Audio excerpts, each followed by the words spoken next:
Ranta, his father, Caliburn, and now this horrible queen, was very wearing. I shall lock you in my prison, and I will not take you or your sprite to the stone until after you have told me where the sword is. Give that sprite back to the boy. With relief, the deputy handed Squeeze Juice back to Tsar.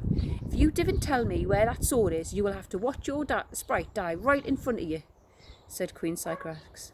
As soon as you tell us, I will take you and the sprite to the stone, and then I will hold you to ransom, and your father, if he is weak enough to love a rude, disobedient child like you, will come here to save you, and I will remove and cancel his magic too. She smiled at Tsar. It was a beautiful smile. Whenever she smiled at Wish, which wasn't often, Wish's whole world lit up with sunshine, but Tsar didn't appreciate it. You and your father and your sprites are all gonna lose your magic, whatever happens, said Queen Sycorax, in that voice, as gently soft as a poisoned arrow. But if you tell us where the sword is, you can at least save your sprite's life. The Queen continued, and you love your sprite, don't you? Love is always a weakness, so now you'll make the right decision. Tsar was trapped. What could he do? Everything was getting out of hand. Squeeze Juice might die, all through Tsar's fault. His father might lose his magic, all through Tsar's fault. Queen of all evil, heart of ice, cowardly, ironclad leader of the rabbit hearts, shouted Tsar beside himself with anger and fear. Queen Sycorax reddened with annoyance. Nothing much rattled her. She took threats, trickery, even violence in her stride. However, nobody had ever dared to speak to her with Tsar's sheer disrespectfulness and cheek before. The warriors secretly admired the bravery of this one small wizard, who was completely at the mercy of the most ruthless ruler in the forest, but was still throwing insults at her with total abandon. Take this uncivil little wizard and his sprites and his animals to cell number 445, snapped Queen Sycorax. Tsar was putting on a brave and angry front, but inside he was feeling total despair and helplessness. He fought and bit and struggled, but he was hopelessly outnumbered, and the guards dragged him away, and the snowcats and the sprites. Tsar still cursing Queen Sycorax at the top of his voice. You're softer than bunny rabbits, you're weaker than water, you're fluffier than the fluffiest little baby dormouse, and my granny could beat you up with one hand tied behind her back. And that is where we're leaving it today. So we'll be on chapter 14 when I return. Have a lovely day. The sun is still shining, and I shall see you soon. Bye bye.